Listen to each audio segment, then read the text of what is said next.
Hello again, everyone, and welcome back again for another video. So we got a new case to take a look at today, finally. This one is a SAMA 3509. This one's in black. I couldn't really find too much information about this case, and not too many videos. I only found one, and that was from SAMA. It was like a 30-second vignette of the case, and it really didn't even show much of the case. It just showed kind of like a CGI PC being thrown into it. So I thought, you know what? I think that'll make a pretty decent one to talk about. You know, it's kind of a lower price, lower tiered case. But we'll see what it has to offer, and we're going to do a build in it. And we're going to do a build for a kid named Jaiden today. He's doing something. We're going to do something that's not quite as powerful as the one I did the last video, but not quite as weak as the one before that video. So something kind of right in the middle. So it's going to be kind of a mid-range gaming PC that we're going to do in this, and then we'll make this pretty cool looking. At least try to, anyways. So let me go ahead and cut this scene, cut this box open, and let's take a look at this case. All right, so I got it out of its case now, and I have it up here on the desktop so we can take a look at it. Let me start with this, actually. Let me pull it out of the box here so you can see this. This, of course, is the front bezel that goes on it. Pretty easy to pull off, but when I took it off, it actually had a little crack in there that I had to repair. As you can see, you can kind of see it on camera there. I got out the super glue there and did a little bit of a patchwork job right there, as you can see, to fix that. Not too happy about that. That's kind of a weak front bezel there. But anyways, looking at it from here, you can see that we got a fan in the back, 120 millimeter. We got three 120s in the front. Let's start actually in the back here and take a look at it. Where do we start? Where do we start? We'll start by counting the number of tie down points on here. Got 1, 2, 3, 4, 5, 6, 7, 8, 9, 10, 11, 12 tie down points to go with. Now you can see there is a couple grommets right there to put your cables through and kind of hide them. Here's our RGB controller. Let's get my light down there a little bit and maybe zoom in on that a little bit. I'm not liking this just looking at it, and I'll show you why here. You've got, of course, 3-pin fans, so all those fans that come with it are not PWM, not liking that. The controller itself is only 3-pin, and this right here would, excuse me, connect to the motherboard, of course, to interface with your motherboard's RGB. I like that, and I kind of like the RGB control thing here that they got for it. You can see it, of course, here's our reset button, which doubles as the LED button on there. Pretty simple interface. Like I said, what I don't like is these fans because there is no PWM control at all. Right here is where the power goes in for the fans. There is no other jack or nothing that I can see. So you got 4 RGB here, 4 fan leads here, plus the thing for the RGB interface. Where do the fans plug in on the motherboard? Obviously they don't. So I'm not liking this at all. So that tells me there is no type of control for these fans at all. So the fans are more than likely, I'm guessing, going to run full blast all the time with no way of, you know, controlling anything on them, unless maybe the button does something. I don't know. I'd have to RTFM, but who does that? So I'm absolutely going to get rid of that, and I'll put something else in there. On the plus side, though, looking at this kind of at an angle here, it's pretty deep in there, so I'm not even going to measure it. I already know. Well, actually, let's measure. What the hell? Oh, let me grab my ruler.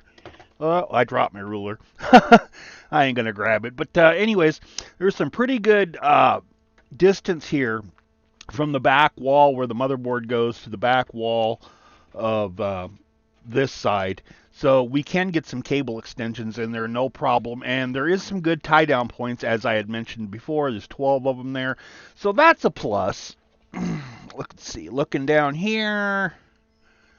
Let's shine our light down in there, see what we got. We got a removable hard drive cage there that can mount, actually, and you can see them. I don't know if we can get this on camera. Right here, you can see we can get an SSD down at the bottom and a SSD there besides the regular 3.5-inch drive. So this will actually fit 2 SSDs. So that's all right. I like that. And it is removable and it is adjustable. Looks like it's got kind of a slide system here that you would loosen up. Goes a couple different ways. I'm not sure exactly. And let's see, and we got our spot for our power supply. It's got a cheap filter on the bottom here. Let's flip this up a little bit so you can see this. The filter on this covers the entire bottom of the case, as you can see.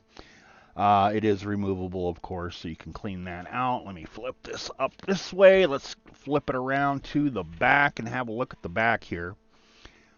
Raise my light a little bit.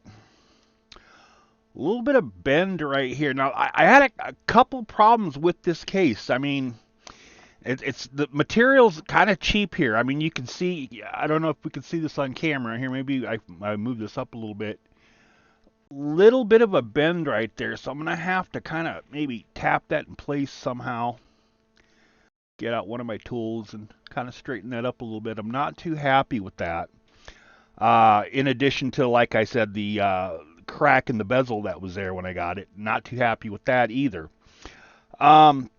Looking down here, you can see that we can get our power supply mounted either fan side up, fan side down, so you have options there at least. Over here, you can see that we can do a vertical mount GPU. However, I'm not so sure. I don't know. I might do that. I might try. Let me grab, see if I got one here. Yeah, I do. Got a spare GPU here on the shelf that I could use to try fitting it in here. Let's see. I like that, but one thing I noticed is it's really, really kind of close there to the glass. So I don't know how much air is going to actually circulate in there if we do a vertical mount GPU. I guess it would depend basically on the GPU. This is an old, what is this, a 660? Yeah, GTX 660. It's obviously, you know, 2 PCI lanes thick, so it's not too thick, but it does, when I put it on here, kind of testing this out, it does kind of go a little close to that edge there. And let me get my, hold on here. Let me get my ruler. 1 second. See how close it actually gets there with just that double depth GPU. And we'll get a measurement on that maybe.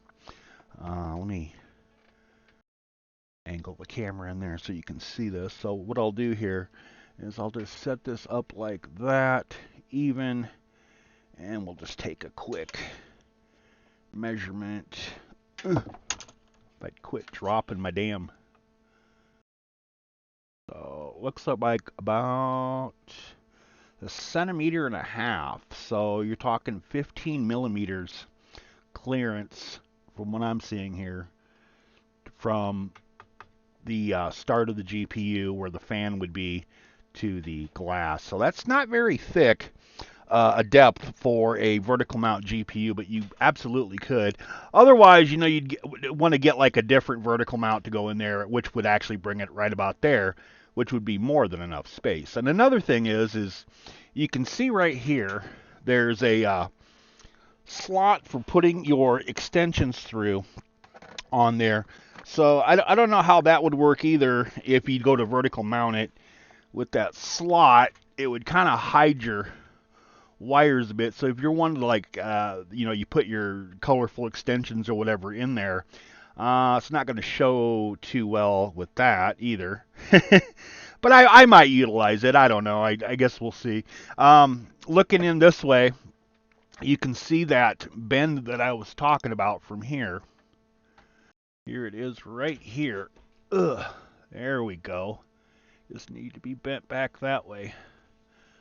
Like I said, it's a little weak. The material on this case is kind of weak. Now, normally I do like Sama. They've had some really good cases over the years that I've used and talked about. This one isn't one of the better ones, being quite honest about it, but just from the material alone. And then another problem that I had with this when I got it, let me raise my camera up here so you can see it, is this edge. See this? We got a little bit of paint missing here. Now the reason for that is because I had to take my plier things here and kind of bend it up, because this has got a door on it, you know, a glass door that swings, and when I went to take the door off, I swung it and it kind of jammed right here, wouldn't open all the way. I was like, what the hell? And what it was is it was a little bent down on this corner here, kind of catching that glass. Might have just been a one-off fluke, you know. I'm sure it probably was. I don't think this thing got damaged in shipping or anything, but I honestly, I think it's because of the material being so weak that damage to that was just something easy to do. It was just an itty bitty little bend. It was no big deal, and you can't really see it unless you're really looking for it. But there it is, right there. Kind of fucks up my build that I want to do for the kid. But oh well, I guess we press on, carry on, and make the most of it. But anyways, looking at the inside here. Let me lower my light a little bit here. You can see we can fit an ATX size motherboard in here. Come out to about there. 3 holes there for your wires to come through. And as I had mentioned before, there's a hole there for your GPU cables as well. Now, right on the bottom, you can see that we can mount a couple fans in there. We could get a couple 120s in there, it looks like. This side here in the front, we can get 3 120s, probably 2 140s, I'm guessing. I don't think you could do 3. Maybe you could. I'm not going to do 3 140s, but I'm thinking maybe not. Who knows? Up on top there, we can see that. You can get 2 120s up here that you can mount, plus an AIO. Now I can see, just by looking at this, I don't even need to measure, that from where the AIO would come down from, let me get this out of my way, change the color spectrum on that a little bit, there we go. Just where the AIO is coming down from, right here, I don't think there would be much space there. Let me measure it real quick to where it comes down, just to the screw here. 60 millimeter. Well, maybe. I think it'd be kind of close. I guess I'll find out when we put the board in. I don't plan on mounting an AIO up on top. I actually do plan on mounting the AIO in the front, because I am using a 360 in this build.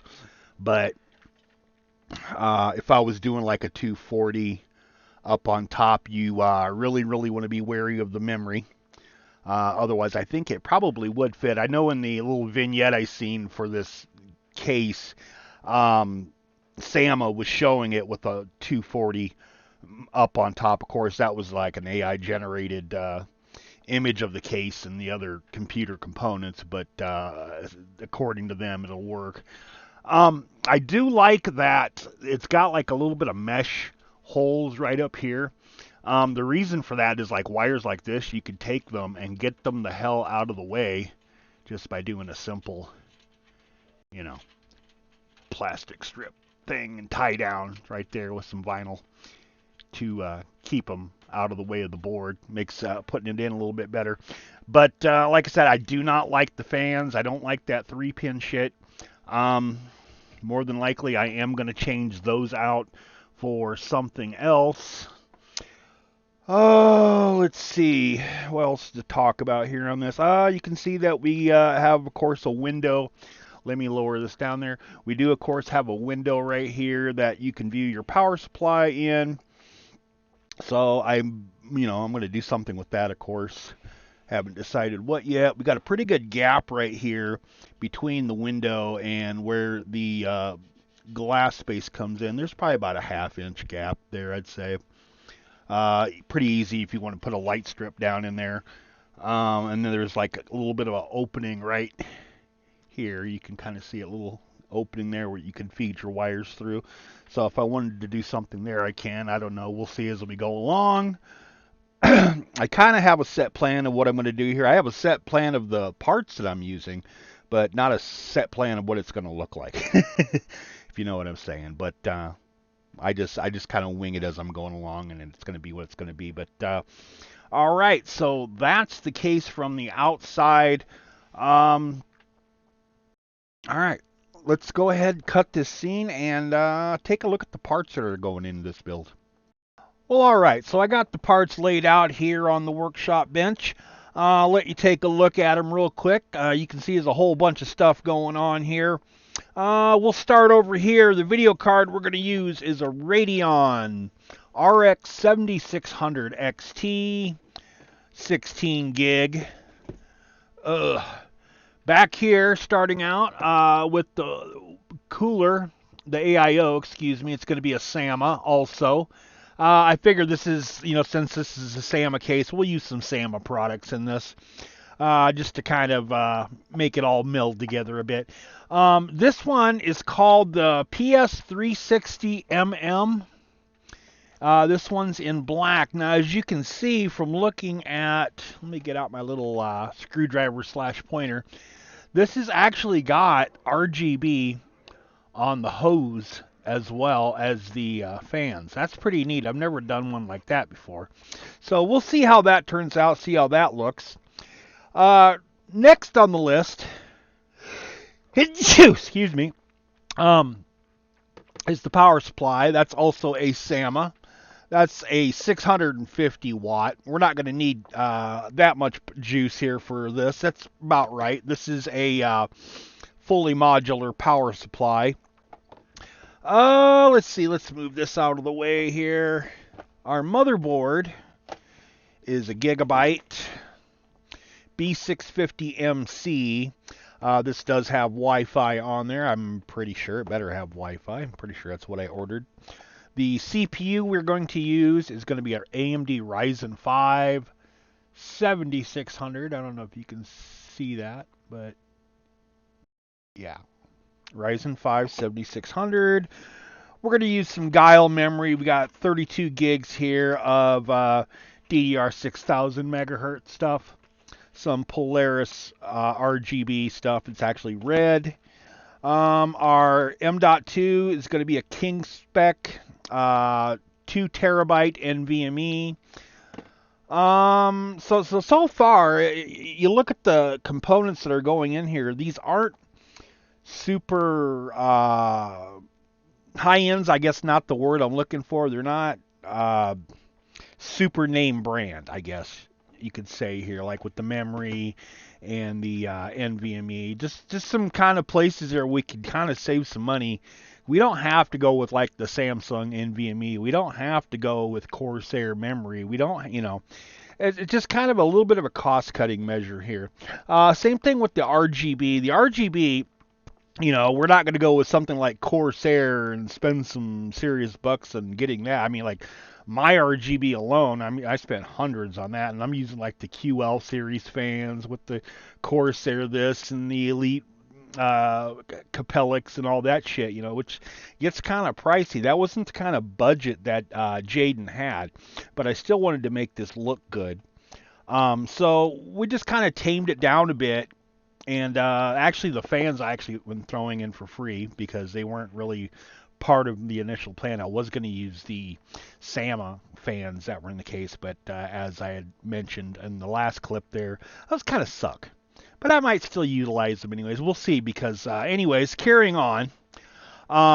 We got some extensions going on here. Now, this is the 8-pin for the GPU. These are pretty neat. These are kind of like Leon Lee Streimers, except cheaper. These here, too, this is the 24-pin extension. for the 24 pin, also just like Leon Lee Streimers. Now, the thing that these have in common with the Streimers is they both utilize about 120 LEDs. So you really need a good controller to actually power these. Otherwise, you could get like a situation where like maybe 3/4 of them will light up and then it looks like crap and you think you got something defective. You have to make sure you get a controller that's actually going to work with those too. So for that, I thought since I'm using the AirGoo stuff here, I decided to go ahead and use an AirGoo ARGB and fan hub there too, which will control 8 fan channels, so I should, be able to put however many fans I want and still run them with the PWM support there because the PWM is kind of the important part. But also, this controller does have the power to run lights like this on there. So we're going with the AirGoo, and I thought, well, since we're on an AirGoo streak here, I went up and in my collection of different fans and stuff and grabbed a box of AirGoo ARGB PWM type fans to replace those ones that are in the front there the same. So I got 3 of them. I'm not sure if I have any more AirGoos. I'll have to look and see. Otherwise, I got something else. I always do. We'll make it look good and we'll make it all PWM. But anyway, so that's the parts we got going on that we're going to stuff into that case and make this all work. So, well, let me clear some of this out here, and, well, I suppose let's get our board going here. I'm going to do a bench test, and we'll put it in the case there, and then we'll talk about it a little bit more once I get it in the case. So let's cut this scene, and I'll see you in a second.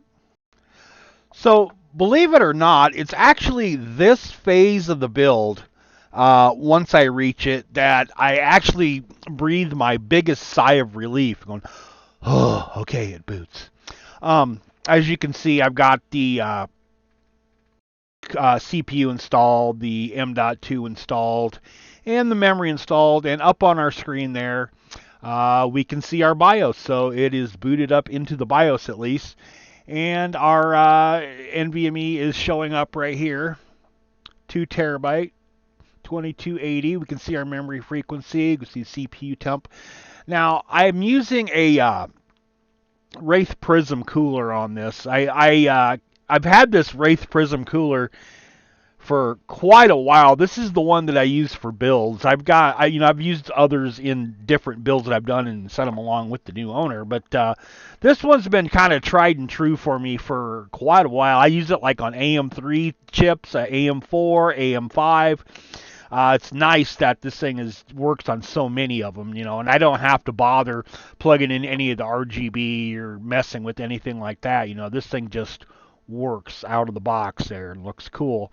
But this is actually what I really recommend you always do is always test your board before you put it into the case, before you start fiddling around with other wiring and stuff like that. Now, when I test my stuff, I've got things that a lot of you guys probably don't have when I'm testing. Like for instance, this right here, which does have the power button on it and the reset button.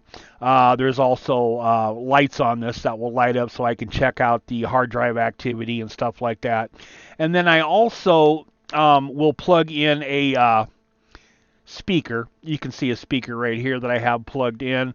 This is for diagnostic reasons, of course. I do recommend that you do that. If you do a lot of computer builds, I would recommend you go out and buy one, or if anything like this, I actually have a pack of several different speakers that I use. It really comes in handy. Even like if you're one of those type of persons that are fixing computers a lot for people, get yourself some speakers that you can plug into somebody's motherboard if they don't happen to have one on theirs.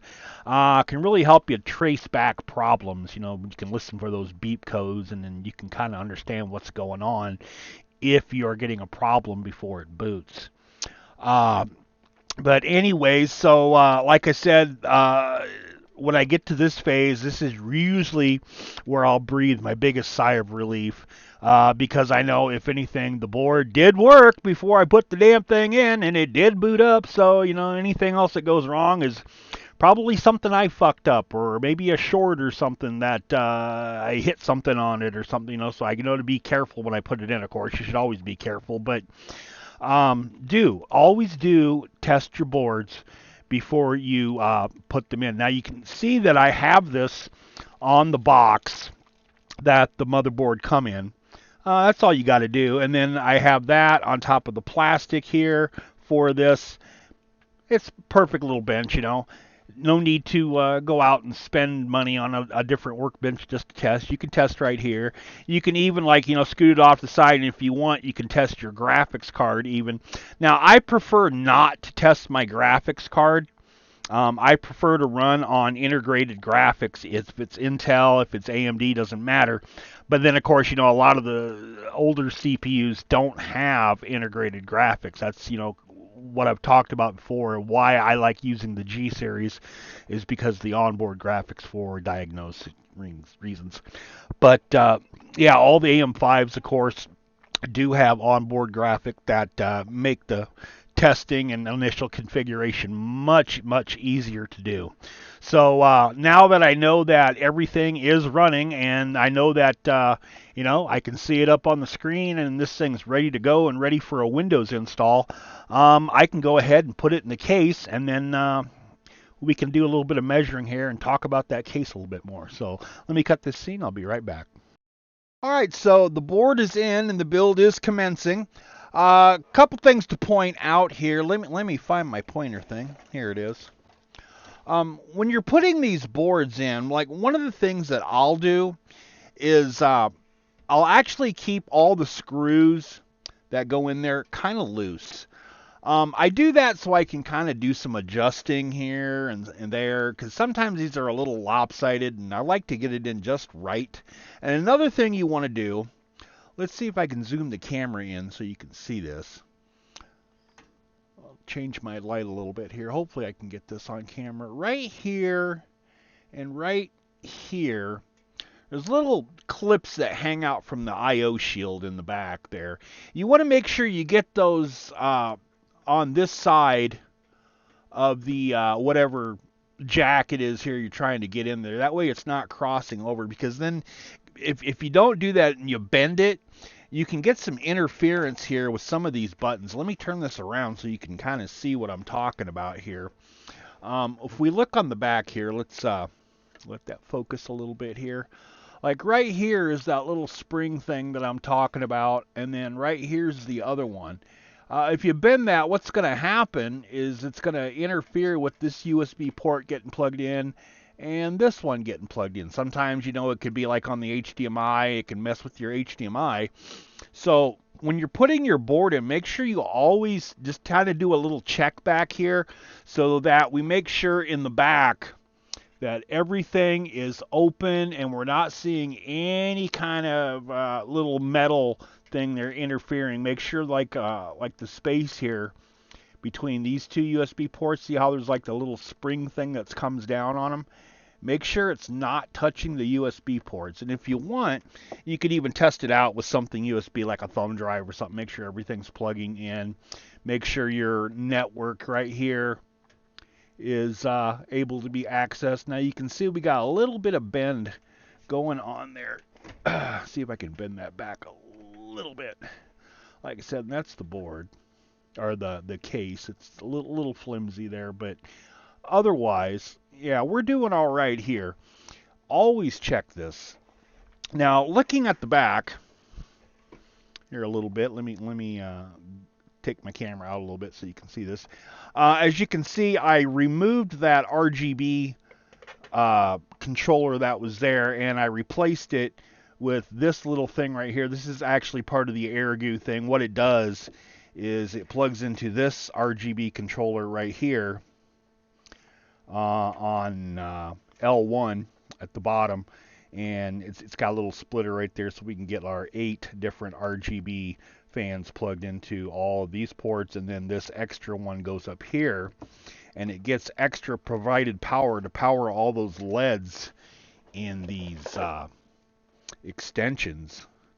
Otherwise, you're not going to have the power to do it, and that's what this is for. Is this is going to get plugged into a SATA, and that's actually going to power this to feed those LEDs.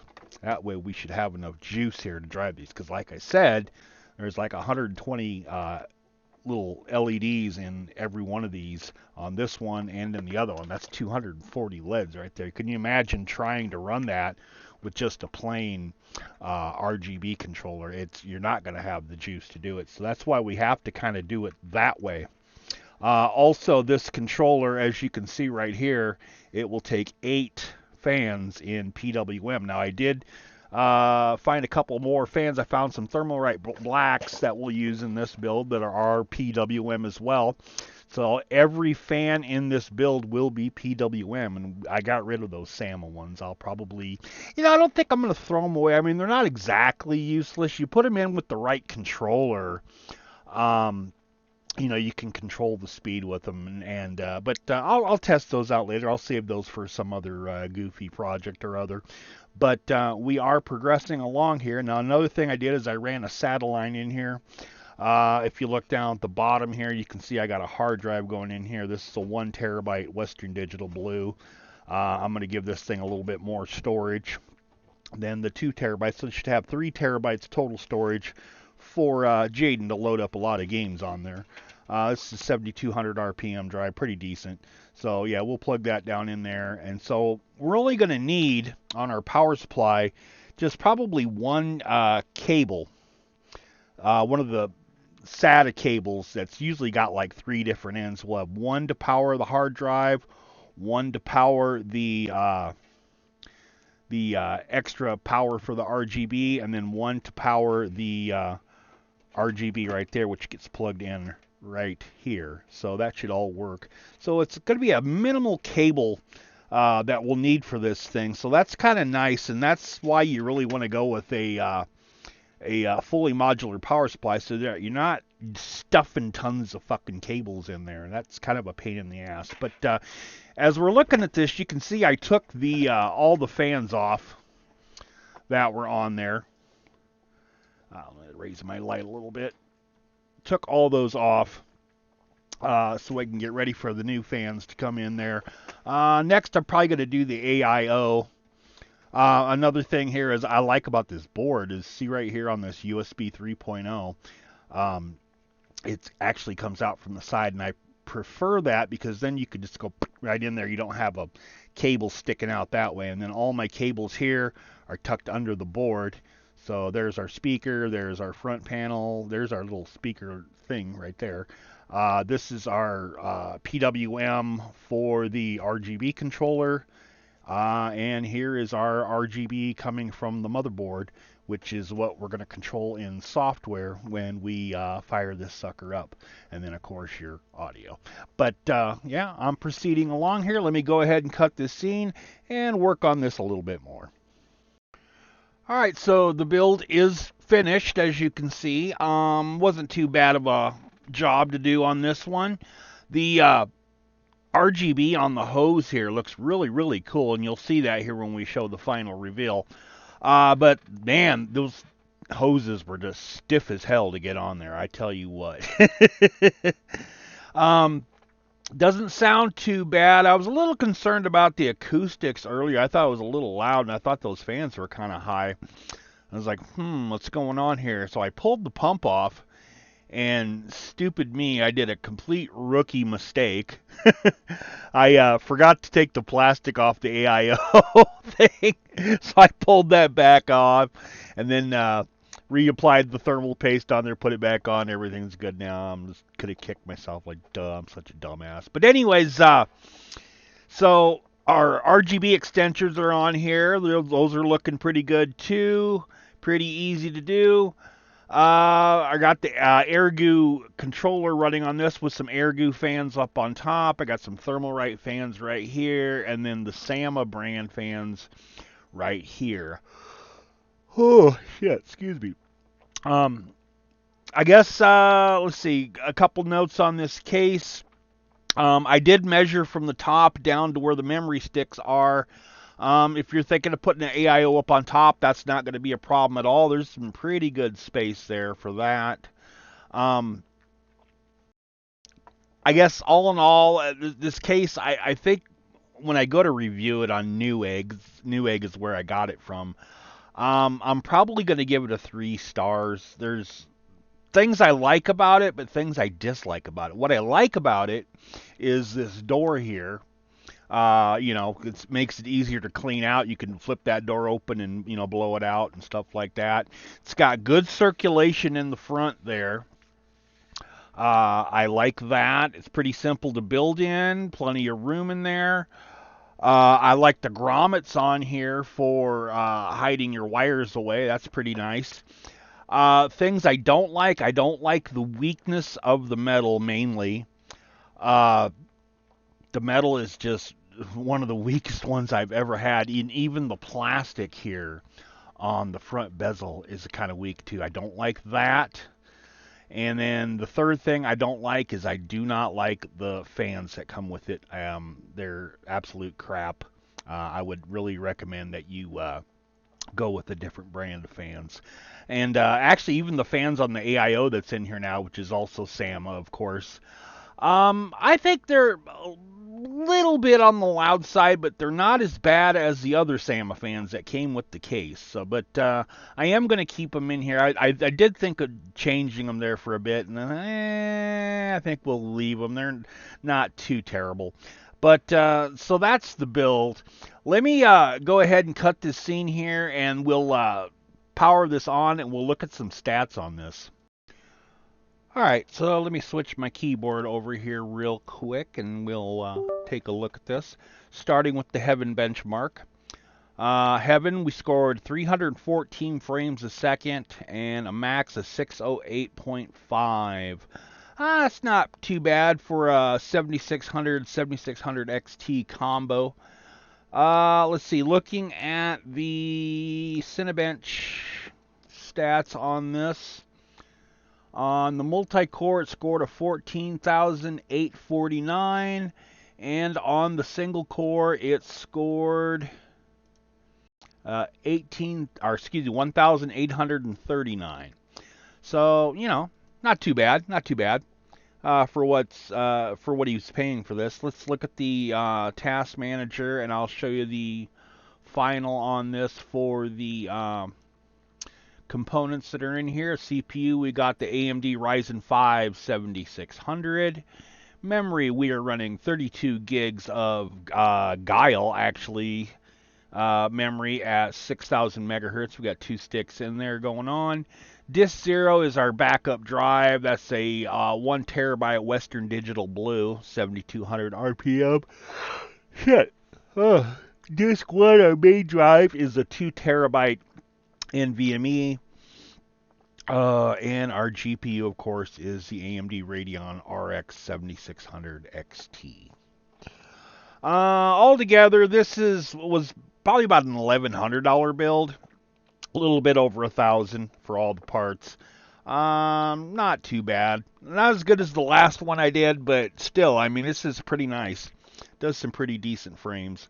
Let's go ahead and cut this scene here, and let's take a look at the build, and then we'll do some stuff with some gaming on this. Alright, here is the completed build. It looks pretty cool with this RGB going on here. I really seriously need to get a better camera so that the colors kind of pop a little more. It always seems like when I film these that it's always a little white looking when I'm showing the RGB. But anyways, as you can see, we got the RGB on our 24-pin extensions there, RGB on the 8-pin for the GPU, and RGB on that pump, which looks pretty badass. I love that. That's pretty neat. And the Gigabyte software pairs up really nice with this to give some pretty cool effects on those extensions when you light them up.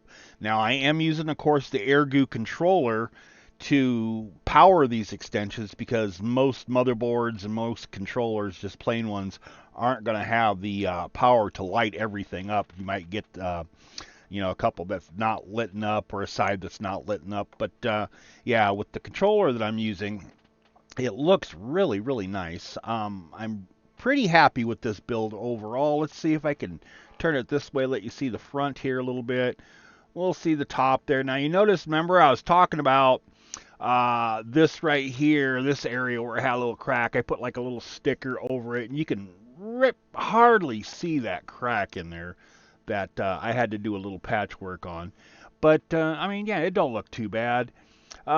Taking a look over here, you can see we got a power button, LED button, which I'm actually using as the reset button, two USB 3.0, and then our headphone and microphone jacks going on in there. Like I said, when I rate this case, I think I'm going to give it 3 stars. It's just it's pretty decent to build in and decent for airflow and stuff, but yeah, Sama this time around, I'm not too impressed with compared to other times I've used Sama products. A little disappointed in it, but I'm not going to say it's complete garbage.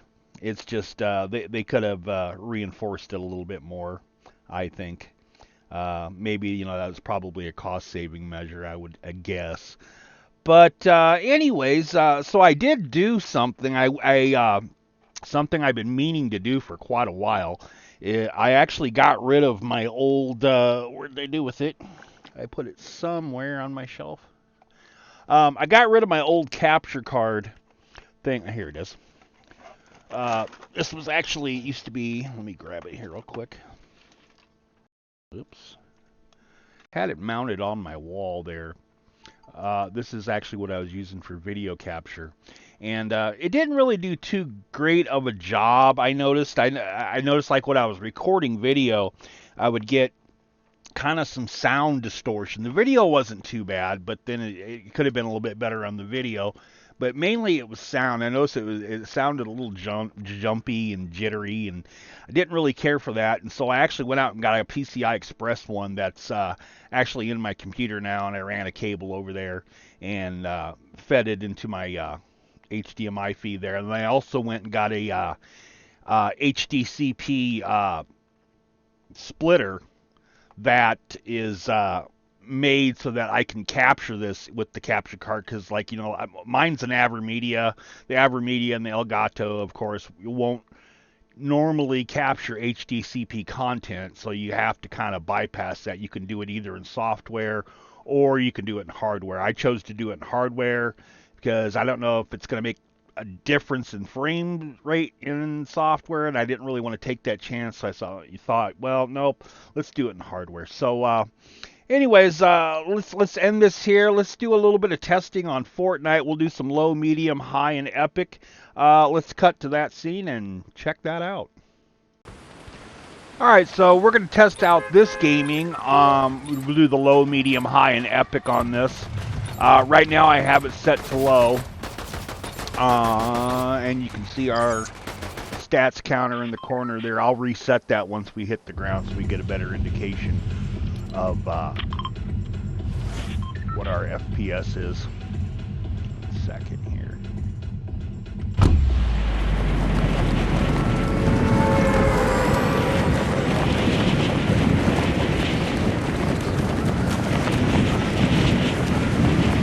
We'll actually go off somewhere where there's not many people.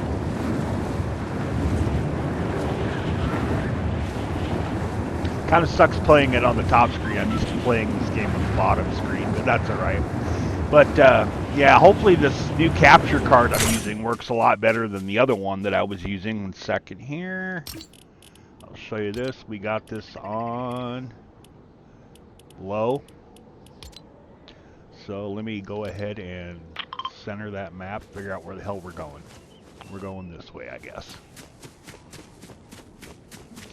Let me reset that. Alright, 217 frames a second on low.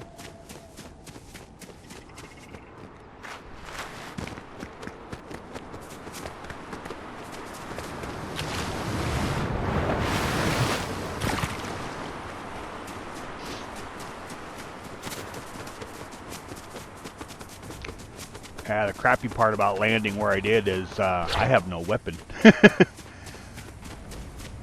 There's something.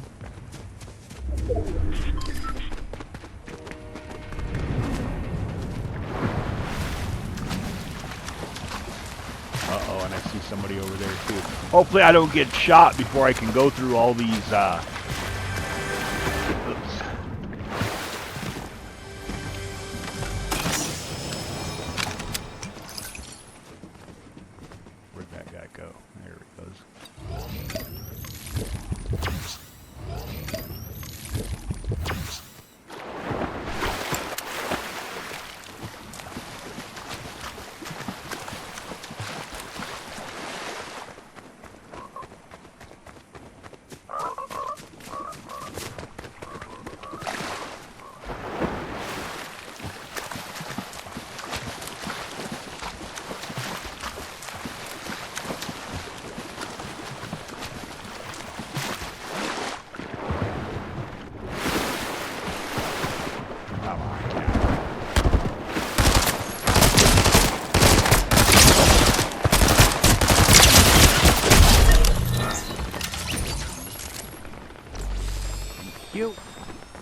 The other thing that sucks is I don't have my damn headphones actually covering this. I can hear the sound, but it's actually coming from my top monitor. It's not coming in through my headphones because of the way the sound card works. But at least I can play. So let's stop in here for a second and hide. So what do we got? 248. Let me go ahead and switch this to medium.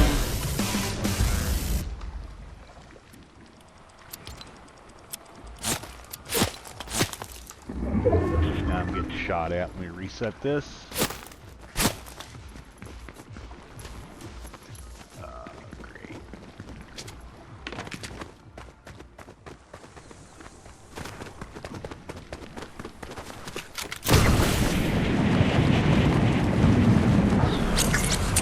That action for a while.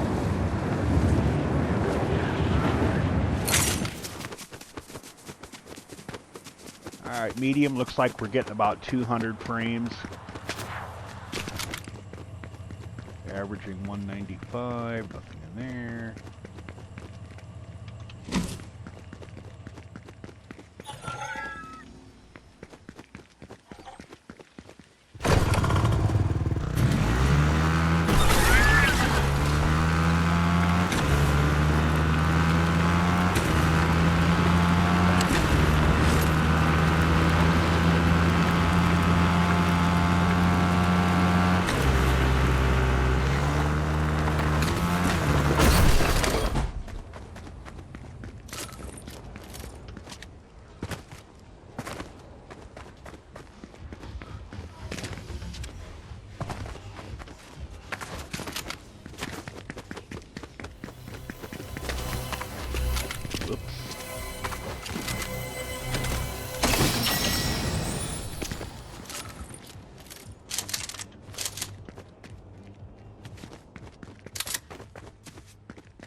Like an average of 195. Let's go ahead and switch it to high. 1 second. Oops. And we'll reset our meter. There we go, 160.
Some better weapons.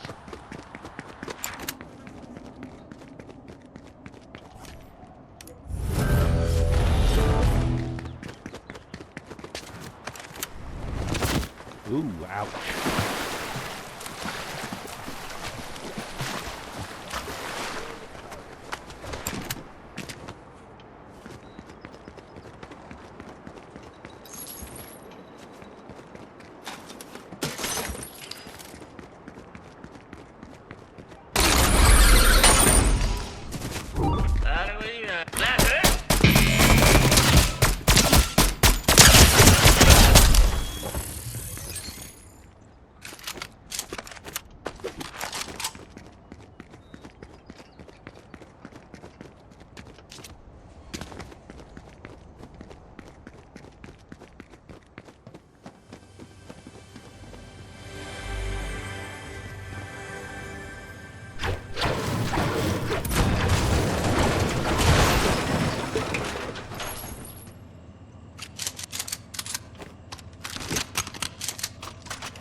Alright, so let's go ahead and switch it on to Epic.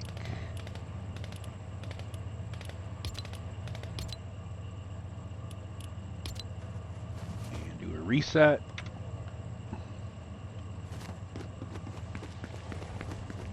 $116 on Epic, that's not too bad. Nothing to cry about, really. Now I noticed on Epic here, I'm looking at the CPU usage versus the GPU usage. You can see that the GPU was actually pretty capped out there, so we could definitely use a better GPU in this someday. Uh-oh. Where is he? Where is he? Oh, there he is. And I'm dead. Alright, so it looks like we got an average of like 118 on Epic, so there we are. That's the conclusion of this. So I'll see you guys in the next video, and hopefully my gameplay skills improve a little bit. Alright, later guys.